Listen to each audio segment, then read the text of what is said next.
Stop genocide of indigenous people. Please press play. Anti-Defamation League and other Zionist anti-hate orgs like it are in fact extremely dangerous hate groups that should be treated exactly the same way we treat the Ku Klux Klan. See, the Ku Klux Klan is an overt hate group. They say, we hate these people and these people. They may want to commit a genocide, but they don't currently have the power to do so. But still, we can all agree it's very important not to give them a platform. The ADL, however, is spreading Zionist propaganda. Point of order. Can we shut this down? We have no room for anti-Semitism or racism here on this dais. Again, point of order. Excuse me. Point of order. What is your point of order? This is not decorum. This is anti-Semitism. Excuse me. Everybody in the audience just has to remain silent while we clarify what the point of order is and deal with it, all right? Your point of order again? The point of order is we cannot allow racism and anti-Semitism and anti-Semitic material. One second. Okay. Who is speaking out? Would you remain silent, please? Go ahead, your point. This council chamber cannot continue to allow anti-Semitic, awful hate videos being displayed. And I think we have a responsibility to ensure that we are not propagating hate speech. All right. Let me rule. So you're presiding the meeting, so I will let you decide, but I think this needs to come to an end. Let me offer. Thank you. Let me offer my perspective and a ruling on the point of order. I think the gentleman was speaking under item 3. It was Sarah speaking under 3.1. Sarah speaking under 3.1.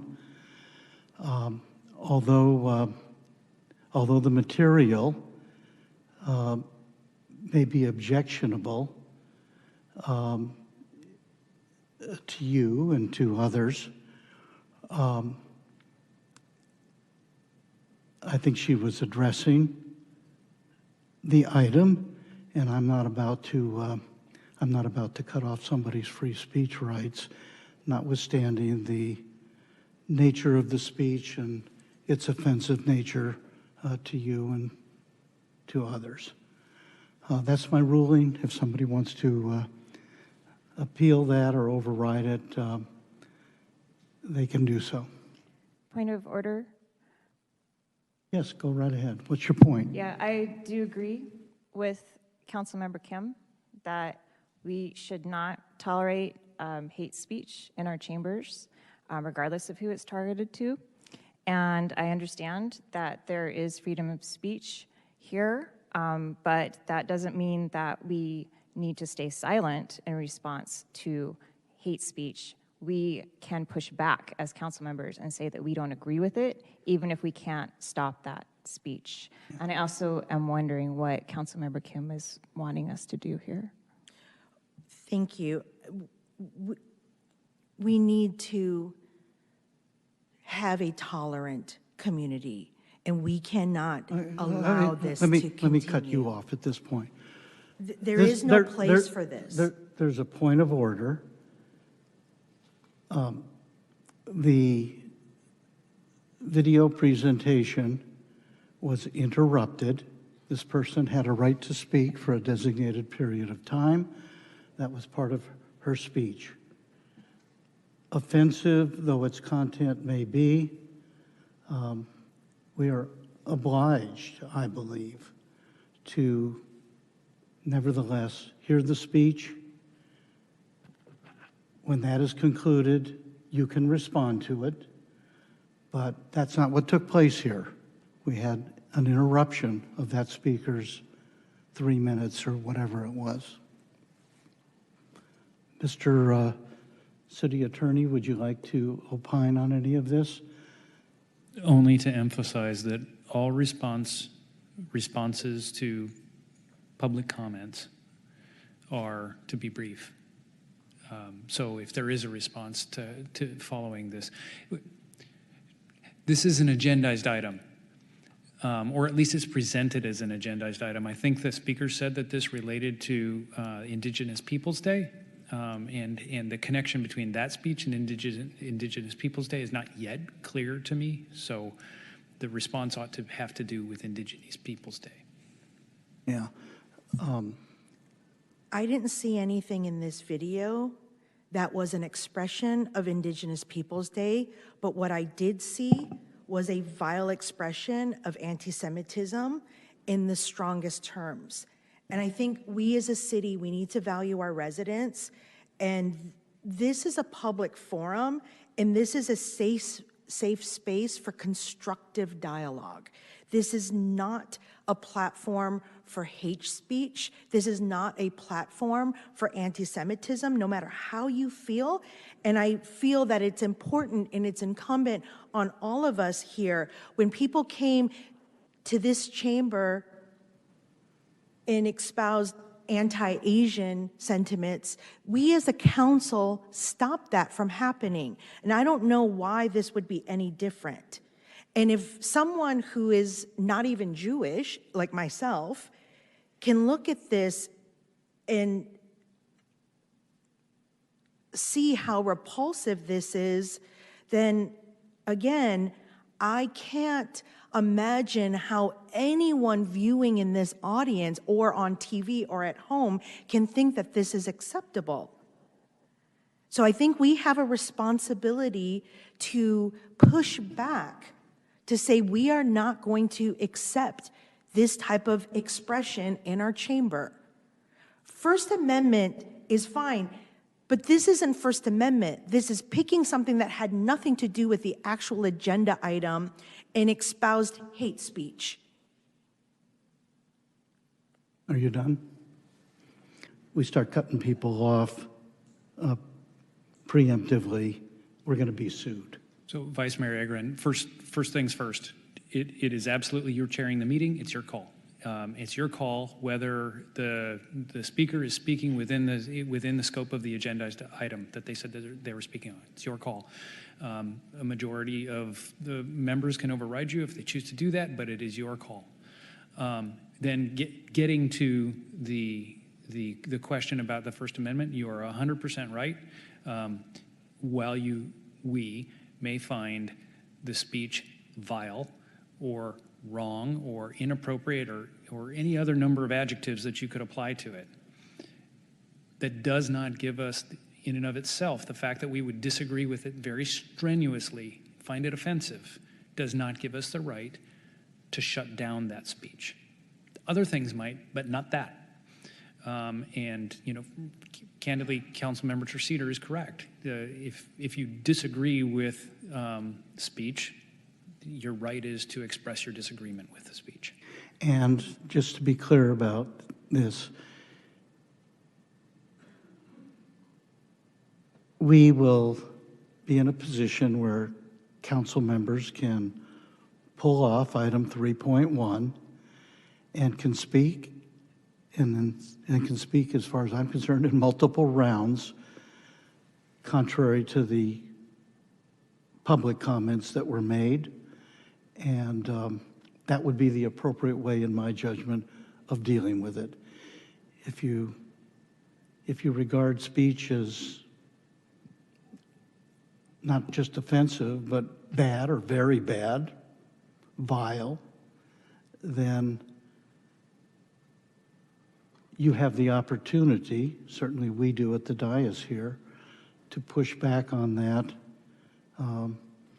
with good speech and trying to see to it that people reach a higher level of discourse.